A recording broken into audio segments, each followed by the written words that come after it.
Meraglim, same problem, right? What was the problem with the Meraglim? They go to Eretz Yisroel, and they see a land that's going to be very difficult to conquer. They don't know how they're going to survive. They're used to life in the Midbar with the Man and the Be'er Miriam and the Kavod, all like that. And they're saying, there's no way, we're not, whatever side you're taking, that they meant it well, didn't mean well, they thought they were doing a mitzvah. Clearly, they thought they were doing a mitzvah. Otherwise, it's a suicide run.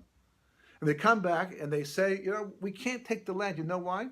Because we're not worthy of the land. And HaKadosh Baruch Hu, Tnuz Oz L'Elokim, the pasuk says, give strength to HaKadosh Baruch Hu. The Zohar explains, what does that mean? It means that HaKadosh Baruch Hu will act as strong as we make him. He can do whatever he wants. His strength is unlimited.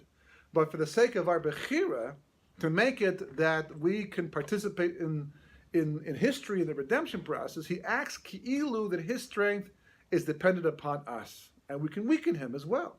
So the Meraglim said, look, the way we're holding right now, how could HaKadosh Baruch Hu possibly defeat the 31 kings of Canaan? Because we're not zoichet to such nisim and nifloyas. So therefore, to avoid the chil Hashem of losing the battle, let's stay in the midbar. And it's a mitzvah deraisa of Kiddush Hashem. HaKadosh Baruch Hu says, like, I'm telling we're going in. You're telling me the opposite over here? Were they wrong? 100%? Not always, though. That could be true. But the difference is that HaKadosh Baruch Hu said we're going in. Once you have a promise, once you have a directive from HaKadosh Baruch Hu to do something, and you're saying, how is it possible? Well, first of all, there's a reason why you're not going in today. You're spying the land from 3 days out. There's a reason why you're not going there today.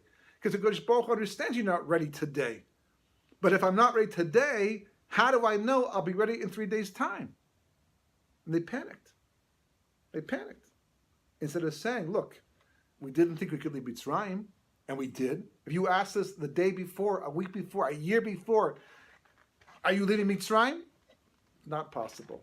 And the Medrash says this. They said to Moshe Rabbeinu, how is it possible to leave? We don't have the army. We don't have the schuyot.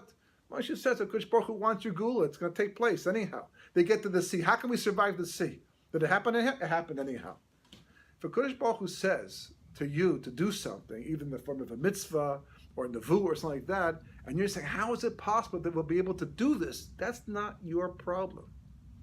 That's where bitachon comes in. I know I have to do X, Y, and Z. If I'm taking an unnecessary risk, it's a different story.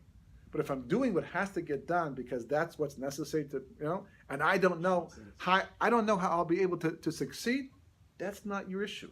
It's a HaKadosh Baruch Hu. Your job is to get there and do what you can do, and rely on HaKadosh Baruch Hu for the rest. That's the bottom line, and that's all part of the development process we have to go through to develop bitachon and emunah.